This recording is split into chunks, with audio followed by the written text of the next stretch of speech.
Online Manipur YouTube channel sebing bir mo mempum nang ku amukah na taram nok siri han badem na maru iba update ama robin mangang khairak pom te kilo khachage segmai amadi lekin thabi adigi karakter leiba santipur maitan lok ta hojiki oine situation bet oire maitan lok ta singthak ta maikan na sakli kuki khara kumak laga nepali yung mari manga tabadu da hamyeng piyu hairam me haibagi pausu maira pai bisingna tamme hojik maki oine lusing purel korongan ba khuman ga aigana kanna Saithokto ngakseli khara di section biyu anak pa iresa sing haina robin mangang khairak pom na phungduk piri aduga bathangi update asana manipuri news update tagi lokot chage Heirok tagi changnga leiba Ngarang Kuki singna lousan lmba bunker eikhoina lousan ba ngamme Meitei Athouba singna Yaifhare haina manipuri news update na paudam biri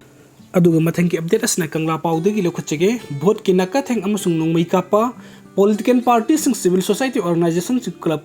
Look Maira Paibi amasung lerik lesu haiba sing yauna miyam na bhota sel yen baloba thingsi miyam gi khanba mihut khanduna saukhut patang du leita balamdam ohensi haibagi kholau lauri loina mirep oiriba sing mai kai degi su miyam bu sel na leiba thingduna apamba mihut khan biu haibagi kholau lauri adubu miyam gi marak tagi bhot lepa candidate singi yum da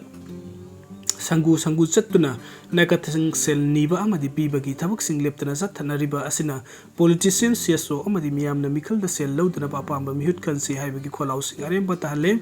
miyam gi marak tagi bhot leble candidate sing dagi amadi active worker sing dagi bhot ki nakathang satpa amadi mifam pangthok pada saruk yana ba sel pir ga nek bagi thawung sing asi tingba ngamdriba makai miyam gi asengba mihut kan bangamloi thasi gi taraga mapan amasung kun ga taruk ta tangkak ani thokna pangthok ka duriba taraga nipan suba lok sabha mikal da mirep oiriba sing amadi magi political parties singi maikai digi lona voter sing da selfie bagi thabuk sa thabu uba phangle loina na vote namite inner agent ohenna ba selfie raga nek pana sing ba thawduna mani amadi muscle power gi lalon sing sa thaba hore candidate sing marak tagi miyam gi mifam public meeting pangthok linge de sakang da basing nanong mai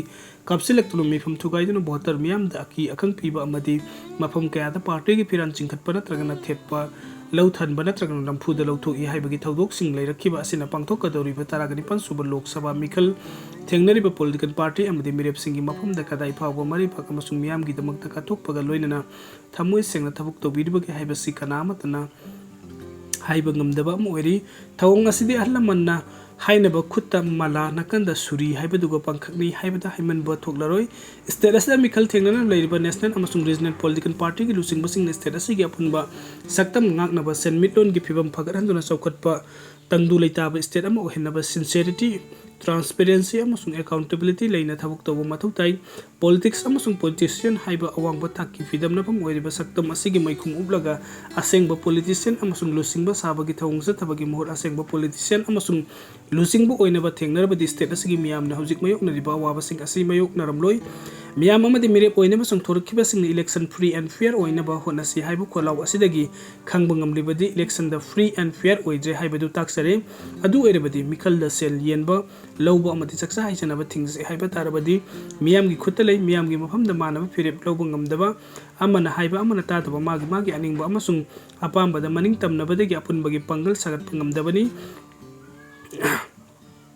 miyam gi mafam da apunbagi pangal amati manaba wakhalo laitriba maki election da miyam gi damakta thamoi segna karigumba kara tawrakani thajaba mihut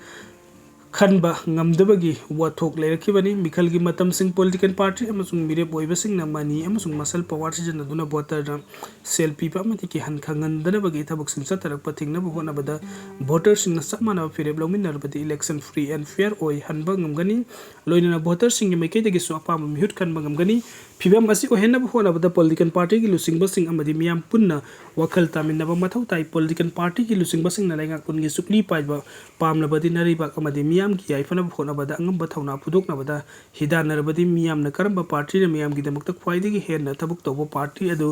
khangna laingak lon gi thawai sinarakani haibasini election free and fair oina bhona bada politician amasung miyam gi mafam da maramdam nungsiba pokpa amadi senja thumja gi hainabi thawtok pa mathau tai